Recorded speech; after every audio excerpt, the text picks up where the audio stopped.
So first of all, I just really want to acknowledge all of you taking the time. I know that people have busy schedules, full lives, and this is such a fundamental part of democracy, is coming out to town halls like this, and it's so wonderful to see so many of you, and I really appreciate you taking this precious time, because time is something that is sometimes in scarce commodities for sure. And it's just such an honor for me to be your representative here in Edmonton-Riverview. And one of the particularly cool things about being your representative is Edmonton-Riverview is notorious, that's not quite the right word, is famous for their voter turnout. So you may or may not know this, but when I ran the very first time, which is in 2012, we had the highest voter turnout in the whole entire province. And that was 64%, which, you still want it to go higher. But 64%, it was the highest. The provincial average was about 53. So that's very good. There's lots of engagement in this riding. And in 2015, we had a little bit less. We had 62%, and our voter turnout was about 5th in the province. I think the highest that year was 66%.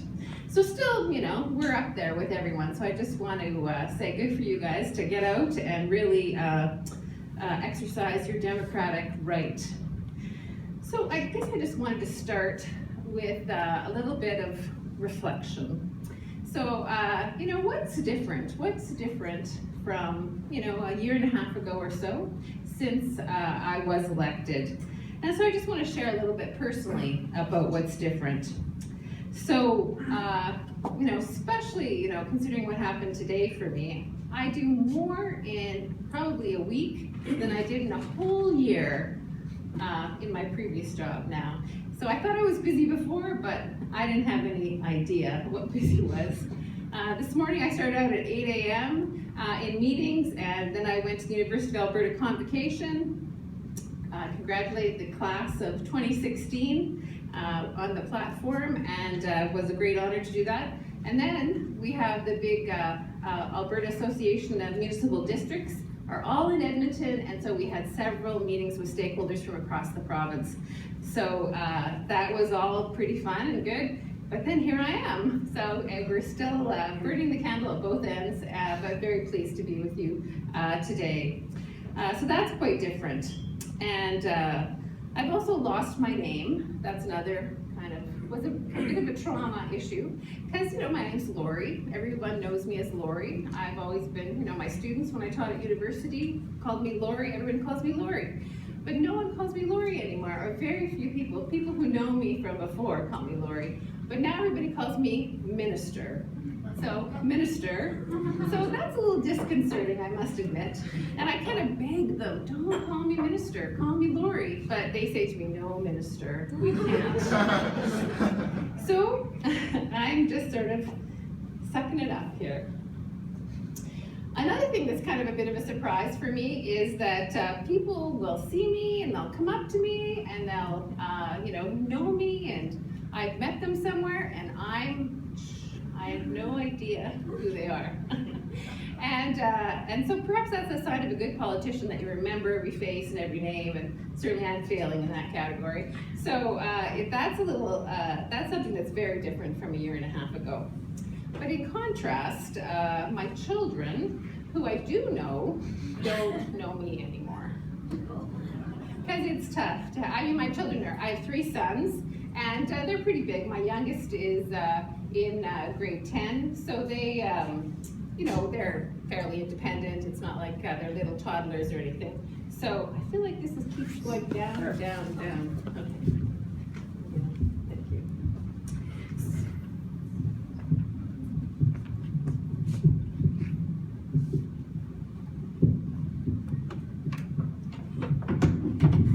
Okay, there we go. Thank you, sir. So that's quite different than before, because I was more of an available mother, but anyway, they're putting up with me. Beyond the changes for me personally, though, our government's Our government's values are impacting and changing Alberta sort of in the larger systems. Certainly one of the main things that I'm certainly very proud of is just our government's view of inclusivity and diversity, and that's really apparent in how we're governing. First of all, Premier Notley chose a cabinet that is has gender parity. Actually, we have more women than men, and that is unique in North America. No other cabinet in North America has that. We were the first. I mean, I understand that Prime Minister Trudeau followed in her steps after, but we were the first. So we're very proud of that. And also, in the first time in history in Alberta, a cabinet minister had a baby. Minister Stephanie McLean had a baby in February. That's the very first cabinet minister ever to have a baby. Now we have 2 cabinet ministers with 2 little babies. So I can assure you, cabinet is quite, I think, unique compared to previous cabinets because we're passing around babies and people are playing with them. It's quite fun. We also, in the first time in Alberta history, have an openly gay minister. Minister Miranda, who's Minister of Culture and Tourism, is a representative from Calgary, and we're very pleased to have him in our cabinet. And we have ethnic and age diversity. I mean, I think people know a lot of our MLAs are quite young, and then we have some older folks like me. But we're quite a diverse group with lots of different ethnic groups. And I must tell you that when I'm sitting in the assembly at the legislature, and I get to sit in the front benches because I'm a minister. I'm sitting in the front benches and I'm looking across at the opposition, and what I see is middle-aged white men. I see that. There's 2 women in the Wild Rose Caucus, and there's 1 in the Conservative Caucus. When they look across at us, they see Alberta. They see 50% women. They see different age levels, and they certainly see ethnic diversity and other things I've mentioned before. And I mean, that's really an important quality in governing, is to have that kind of diversity, because we're representing Albertans, and we need people with lived experience that represent the diversity of our province. And so I'm very proud to be part of that group. Certainly when a group of diverse people sit at the table, decisions are made that represent the understanding of that diversity, and that's really important to our government. And certainly considering some of the things that are happening in the States right now, I'm very proud to be an Albertan. And one of the things I learned from watching some of the analysis of just the election down there and the new president is a term called post-factual era. So we're apparently in the post-factual era. That means that facts don't really matter, and that people, they can be bombastic and just confident and bravado. That wins the day. If they can, get people to follow them because of their confidence, who cares about the facts? And certainly I know there was big jokes often during the US election regarding the fact checkers were so busy all the time because President-elect Obama would, make things up as he went along. And I mean, that's a bit concerning for me, because I think facts do matter, and that we need to have good evidence when we're making decisions. So again, I feel like, our government is a thoughtful, measured government that is making sure that we are looking at the facts and, being thoughtful in our decision making and inclusive, which seems also to be lacking to the south of us. And so let's go a little bit broader now. We're going to go talk a little bit more about, so what's different in terms of policy? Well, our government, in our 2016 Alberta Jobs Plan, with our budget, we invested over $34 billion in our capital plan over 5 years to create jobs locally and diversify the economy. And this means a lot, because right now we're in a tough economic time, as you well know. And a lot of us are saying it's time to cut programs, you need to have austerity. But we didn't see it that way. We really saw it as a time for government to step up, to stimulate the economy, and to invest in projects, infrastructure projects, housing, affordable housing, which is really related to my portfolio, to get people working and support Albertans in this tough time. When sometimes the private sector, it's too difficult for them. The oil and gas sector are reeling from the shock in the oil price. So we really stepped up in that way. And we also really want to work on diversifying the economy, of course, because we are an energy producing province and we're proud of that. But we need to not be beholden to that one industry and make sure that there's other ways that people are employed and other industries that are supported it's too hard, this boom and bust. We need to create stability, and it's not this up and down. Another thing that we've done also is protect public programs. Certainly the apprentice budget was cutting significantly from public programs, and certainly the Wild Rose talks about cutting $9 billion in the capital plan, $2 billion in the operating. And we don't see it that way either. We are investing, making sure that we have good health care, education, being careful about how much we are spending. We're just keeping it to a 2% increase, which is less than the population growth and the consumer price index. But still, it's protecting the public services that we know Albertans need and we know are important to all of us. We're also moving forward in a climate leadership plan, which is really helping to move Alberta forward. As a proud energy producer, as this province, we're being responsible about how we develop our oil and gas. And certainly, Premier Notley has received much accolades internationally, certainly in the Paris meetings, from Prime Minister Trudeau, from President Obama, regarding her leadership in this regard.